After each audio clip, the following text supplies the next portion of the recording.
Within you is the power. Chapter 3. Fate or free will? Great has been the controversy in the past, over the vexed subject of fate versus free will. On the one hand, fatalists claim that man is so closely bound to the wheel of fate, it is impossible for him to live his life in any different way than that which is mapped out for him. He can bring a quantity of first-class evidence in support of his claim and believes in his theory with all his heart. On the other hand, the advocate of free will believes just as wholeheartedly that man is not bound at all, being as free as air. He, too, can bring plenty of evidence in support of his theory, which confirms him in his belief. Each one of them thinks that the other is wrong, yet they cannot both be wrong.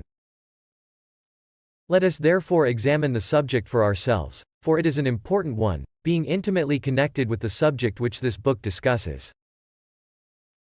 First of all, let it be said, they are both wrong, in part, and right, in part.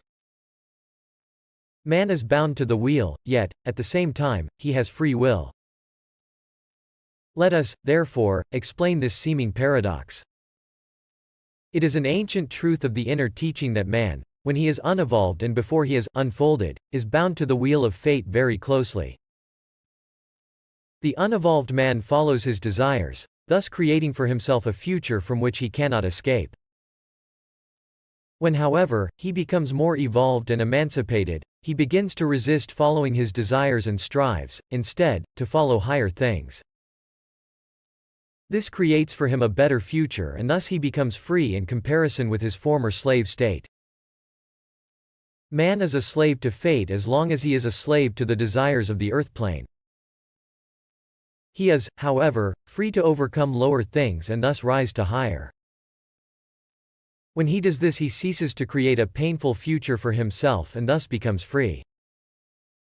There is, therefore, fate which is self-created. It is necessary to acknowledge this before we can proceed further. One who has not had much experience of life, or who has not been a close observer, may deny that there is such a thing.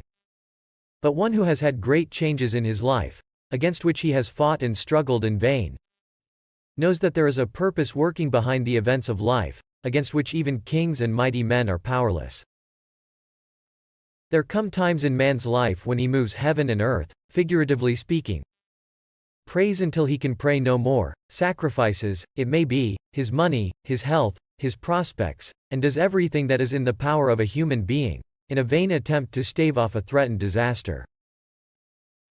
But, in spite of all his efforts, in spite of his cries to a pitiless heaven, the relentless march of fate cannot be stayed.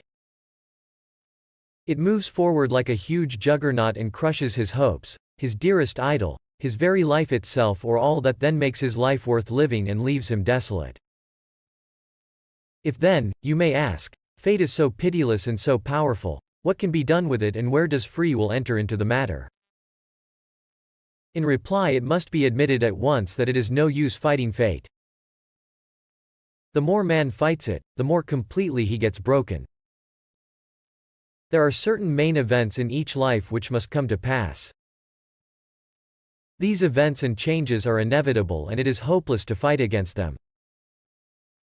While these things, which constitute what we call fate, are inevitable and therefore cannot be avoided, it rests with ourselves how we meet these adversities and disasters. If we meet them in the wrong way, they break us. If, however, we meet them in the right way, we become stronger through discipline and experience, thus becoming better fitted to bear life's responsibilities and to overcome its difficulties and temptations.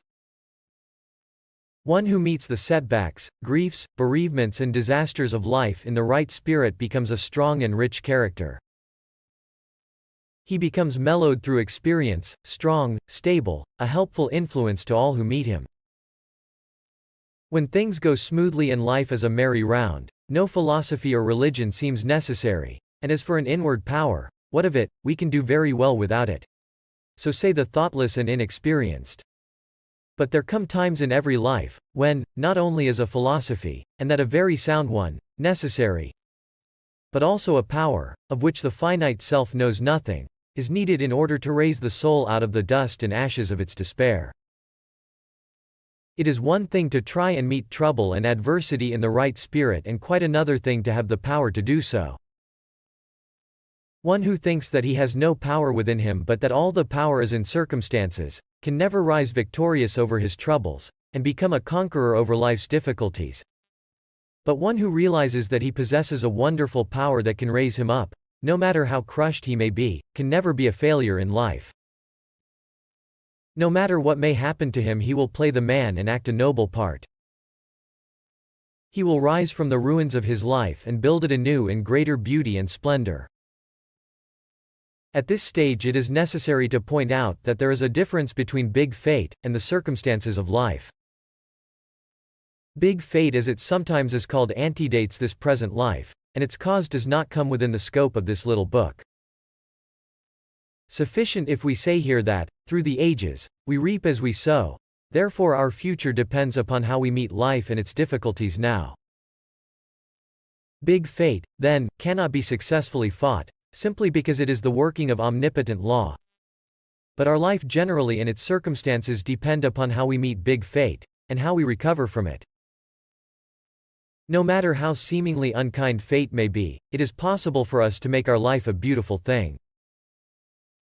Inspired and energized by the power within, we can rise from the ashes of our dead hopes, to build anew our life in greater beauty and more in harmony with the divine ideal.